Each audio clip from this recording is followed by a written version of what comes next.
energy surrounds us and binds us. What's up, Marvel fans, and welcome back to another review on the channel. I feel like this one is starting off super somber. This episode 5 of Moon Knight that we just watched, that was intense. And I think starting off, that was one of the saddest and most emotional things we've ever seen in the MCU up to this point. Yeah, bro. As I'm sitting there watching it, it's almost like it feels weird experiencing it because it's not really a death. It's not really. It's something we've never seen before. That two characters that are actually the same person, like becoming one again, and Steven kind of fulfilling his purpose. I don't know what else to call it. So it's just a lot to take in, and not where I expected this to go whatsoever. No. And it makes me wonder, is that the final time we'll see Steven? I would assume that it is. This whole time when the scales were unbalanced, I know you mentioned Jake, and I thought it might be him too. But after the episode, I think we realized, like, this is just about Mark and Steven. Maybe Jake doesn't exist yet in Moon Knight. Maybe Jake is I don't know. Mark, I don't think he's going to stay in this afterlife of where he is right now. Right. So maybe when he comes back to the real world, he has to make Jake to kind of get over losing Steven. Yeah, kind of like when you lose a dog, you get another dog to kind of replace that feeling. So Yeah. I don't know, man. If the identity was born out of a traumatic event, I'm sure another traumatic event could birth another personality. Yeah, man, that was just a heavy episode, because I'm still starting to wonder what's real. This whole Moon Knight thing.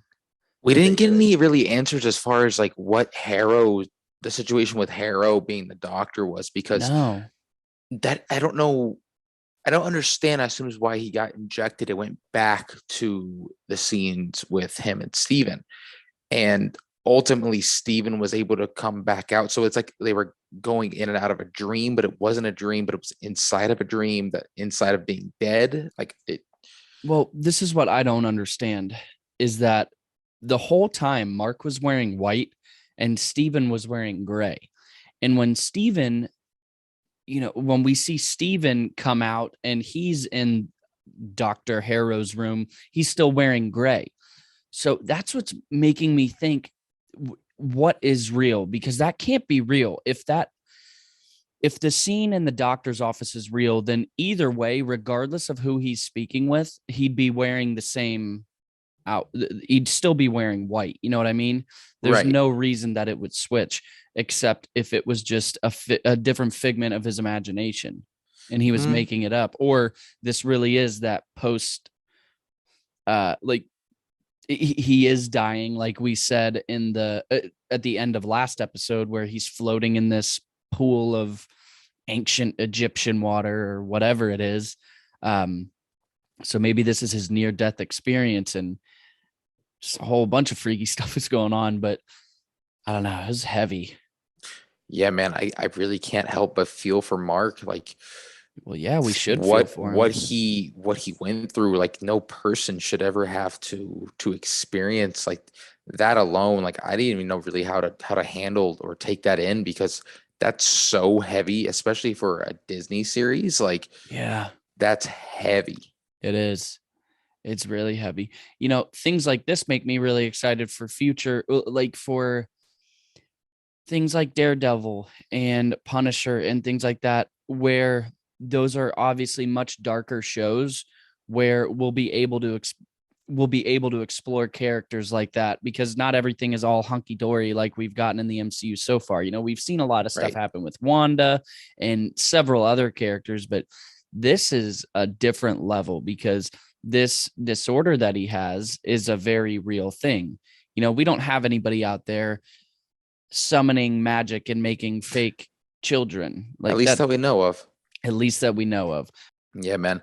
I honestly expected this to be an episode where, that the third personality pops out and we're getting a new look at another Moon Knight suit, and there's some big bad fight where we go and meet maybe Ahmed or Harrow or whoever it is. A lot needs to happen next week to kind of Yeah. bridge the gap as far as what the purpose of the show is. Obviously, we're going to get Harrow. Obviously, we're going to get Ahmed. We're probably going to get Khonshu back, and We're Moon gonna get Knight Mark, but going to be back as well.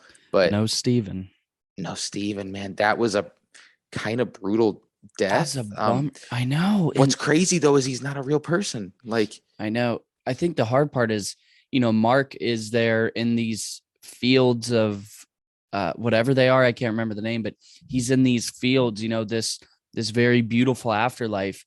And he still has these memories. So I'm sure that memory of seeing Steven being turned to sand because of him is very, I don't know, is very haunting to him. well, that was one of the themes of the episode, was it's all your fault. And Yeah. I can only imagine how this is going to weigh on him. Steven died Yeah. because of him.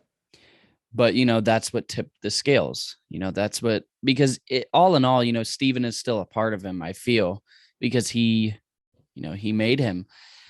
And I think one of the most interesting parts of this episode was when we see Mark as a child in his room, mom banging on the door, and we see him create this, and I'm getting goosebumps again. We see him create this character in his mind, and you hear it's not music, but you hear the whoop, and that he's switched. He does the face, and you The can tell eyes roll back, right? yes, that this is a different person. And then he just gets beaten. What I'm confused on is, how did he not remember that if he was Steven Yeah. at that time? Maybe he just suppressed it so far down that he Yeah. couldn't remember it. Yeah, man. Well, we have answers to his mom. I think it's super interesting to find out that it had been 2 months that he had a lid on this whole thing. But 2 months ago is when his mom died, and he started having this issue where he couldn't control it, Well, it's weird because they've been together longer than 2 months, because he was a little boy when he Yeah. created the personality to begin with. But they've only really been in development for 2 months. I don't know. I just feel like there's a lot of questions still to be answered. I'm still very confused on the whole process of it all. Well, I feel up until this, I've taken it as Mark always had full control. He could control when it was Steven, when it was Mark, when he became Moon Knight, all that. But this whole point of this series is Steven was taking over the body and Mark was losing control of it. Makes sense. I don't know, but man, it was super heavy. I was just, dude, my nerves were just boiling the entire time, just trying to just piece together what was happening, because you see all these emotions just pouring out of each of them at once, and just learning how a traumatic event made him what he is. I don't know. It's just very eye-opening. And that's what I also think is the point of this whole series too, is kind of making you realize what these disorders are like. And, I wouldn't wish it upon anybody, because it's gotta be hard. Yeah, man. I can't imagine not being able to tell what's real and what's not. I would go crazy. As they are. I can't imagine, like, it's just gonna add to that effect, and it's really terrible, man. It's really terrible. Overall, really good episode though. Very good. Where do we go from here? I don't know. It seems like Mark's gonna go back to his body, but that is shot, so he's gonna have to recover from that. Yeah. So You have to face Layla. Talk to Layla, okay? Talk to Layla about Steven being gone, but he's gonna need to get attention right away, meaning he's gonna have to get Khonshu back right away. Yeah, I'm excited for Khonshu to be back, because there have been all these theories online that the gods aren't what we think they are. That they wanted Khonshu tethered. Gone. Yeah, they Mhm. wanted him in stone. Maybe they want Amit out. I don't know what the deal is, but there is something going on with the gods, and I'm interested to see Kanju come back and seek his vengeance. yeah, that's the whole point. That was a pretty cool scene, seeing just the Moon Seeing him Knight suit. change the first time. Yeah, the eyes turning white. That was super cool. What I am confused about is I want to know where the guy went that killed all those people in Egypt when Mark had to crawl to the tomb. I want to know where he went, because I thought that he stayed there and went to the tomb himself. Well, I imagine as soon as he changed in the Moon Knight for the first time, he went right after him. Yeah, or I'm thinking that maybe the guy was going on this rampage, shot Mark, but Mark was still able to get to him and kill him first. I don't know. Could be. But I feel like each minute it was just something eerie after something eerie. It was just something new that we had no clue what was going on. We have a lot of dead people sitting in a room together. We find out that those are the people that he's killed. And then we see his brother, which And we find out all that. It's all the just, stuff with his brother. It's just watching it play out for the first time and starting to understand what's happening. You realize just how emotional and how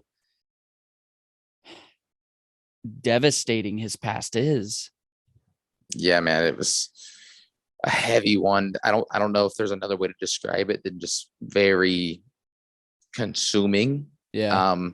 That kind of took a lot out of me, man. Like just watching all that happen. So Yeah, it's super sad just seeing a little boy have all the blame of his brother's death be placed on him. And the fact that not only did she scream it's all your fault at the funeral, but then on his birthday she's telling him that he was always jealous of him, that she wasn't surprised that he would do this one day. That's rough for a kid I mean, obviously rough is an understatement. There's no way around that, but I can't imagine someone being told that. And fortunately, that I'm sure that happens in the real world. You know, there's no doubt about it. But just seeing that on screen in a Marvel Disney Plus show, I'm kind of at a loss for words. yeah, man, there's not much more to say about it other than the fact that I get why Mark is the way that he is. Yeah. Obviously he is going to end up serving a greater purpose because Khonshu saw something in him. Yeah. Khonshu is going to end up being a good guy in the end, I think. And Same. for him to pick Mark shows a lot about Mark. Yeah. It's just really making me question what all is real that we've seen so far. It's really hard to discern. Man. And I'm kind of thinking, what is gonna be wrapped up with a tight little bow on top at the end of next Tuesday? And then what is gonna be left unwrapped for us to figure out later on in the MCU, Because they can't tie everything up. They won't. No way. Well, they might. I don't know. Hawkeye ended pretty well. They got to leave us dangling a little bit. Yeah, man. I think this is a really good episode. Fantastic series so far. I wasn't sure how this was going to go, but it's definitely given us a look into this disorder and just into one example of someone's life with this. Fortunately, they were able to be a superhero, but doesn't always turn out like that. Nope. All right, but do you have any final thoughts before we get getting these videos out? Nah, man. Again, great episode, great watch. I'm probably gonna watch it again tomorrow and see kind of what I missed. It's always a good time going back and seeing it for the second time. So as far as that goes, yes, thanks for watching the video. I hope you enjoyed the episode as much as we did. Yes, sir. And until the next time you're on the channel, may the force be with you. Remember, the force will be with you always.